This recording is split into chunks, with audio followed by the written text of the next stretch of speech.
14 na araw na lang at muli nang haharap si Pangulong Ferdinand R. Marcos Jr. sa mga Pilipino para sa kanyang ikalimang State of the Nation Address.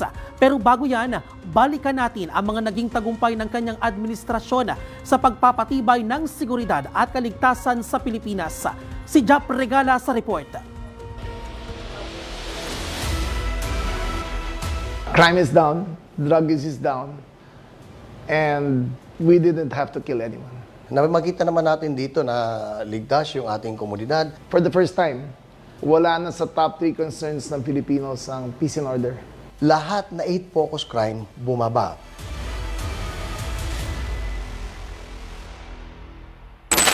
Ang lipunan natin ngayon ay mas mapayapa, mas mapangalaga rin sa karapatang pantao, anuman ang edad, kasarian, kondisyon o pangkat.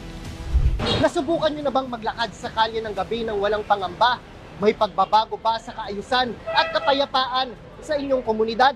Lahat ng yan nasagot sa mas pinaigting na mga programa at inisyatiba ng administrasyon ni Pangulong Ferdinand R. Marcos Jr. at sa ilalim ng mahigpit na pagbabantay ng mga ahensya ng gobyerno. At ang lahat ng yan ayon sa pulisya na isa katuparan ng walang nilalabag na karapatang pantao. Ngunit ano na nga ba ang narating ng kampanyang ito? Ayon sa datos ng Philippine National Police, bumaba ang focus crimes ng 25.77% Mayo ngayong taon kumpara noong May 2025. Malinaw na resulta ng mas pinaigting na police presence at visibility sa mga pampublikong lugar at komunidad. I-compare natin yung last year natin saka yung after ng SONA ng ating presidente, makikita natin na significant yung decrease, lalong-lalo na yung mga crime against person. Nandiyan yung rape, yung robbery, physical injuries, murder and homicide. Taguig had a 90% drop in rape, a 70% drop in physical injuries and homicides. Quezon City rin, malaki ang binaba. We didn't have to kill a single person to bring the crime rate down double digits. Isa sa mahahalagang sukatan ng kapayapaan at kaayusan ang bilis ng pagdating ng tulong o pagresponde sa oras ng pangangailangan. Kaya naman pinalakas ang 911 Emergency Response System sa ilalim ng Administrasyong Marcos Jr. Ang puwersa ng ating kapulisan ay nagbabantay at rumoronda na para nararamdaman ng taong bayan. Sila ay re-responde sa tawag ng tungkulin sa loob lamang ng 5 minuto.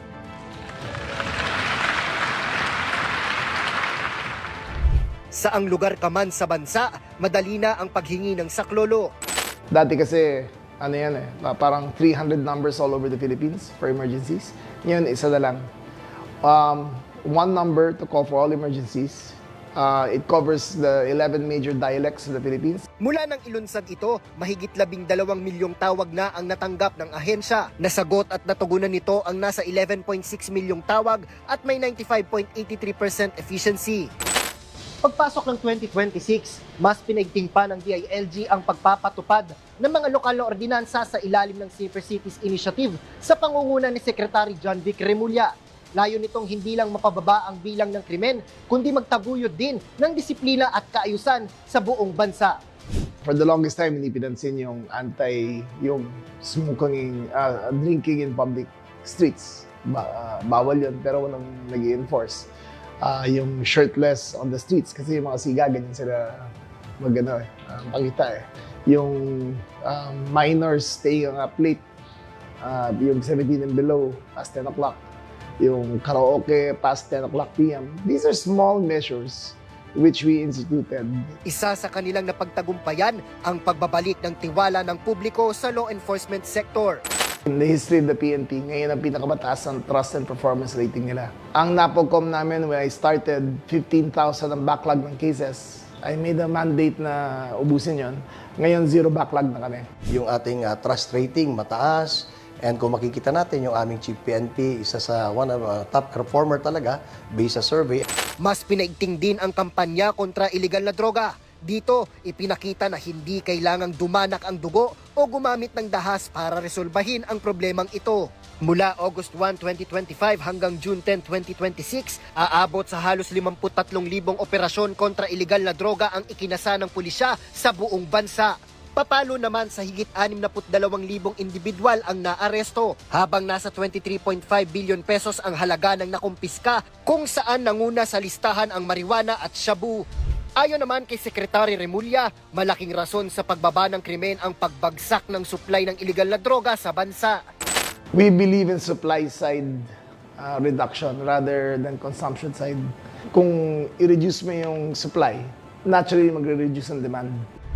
Binigyang diin din ng Administrasyong Marcos Jr. ang pagpapatibay ng pambansang seguridad. Kabilang dito ang modernisasyon ng sandatahang lakas at mga programang naglalayong tapusin ang armadong tunggalian sa bansa. Sa tala ng Office of the Presidential Advisor on Peace, Reconciliation and Unity o OPAPRU, mula 2016 hanggang 2026, aabot na sa 224 communist rebels mula sa Northeastern Mindanao Regional Committee sa Caraga ang nagbalik loob. Dagdag pa ang halos 200 miyembro mula North Central Mindanao Regional Committee sa Northern Mindanao. Sumatotal, nasa higit 400 rebelde na ang nagbalik loob sa pamahalaan sa loob ng isang dekada. At sa wakas, wala na ring nalalabing grupong gerilya sa bansa. Titiyakin ng pamahalaan na wala na mabubuo muli. Sa huli, hindi nasusukat ang tagumpay sa bilang ng naaresto o sa dami ng nakumpiskang kontrabando, kundi sa kalayaan ng mga Pilipinong mabuhay ng mapayapa, maglakad ng walang kinatatakutan sa gabi at makatulog ng may katiyakang ligtas ang kanilang pamilya at tahanan. Dahil ang isang matatag na bansa ay nagsisimula sa isang ligtas na pamayanan. Ako po si Japper Regala para sa Sona 2026.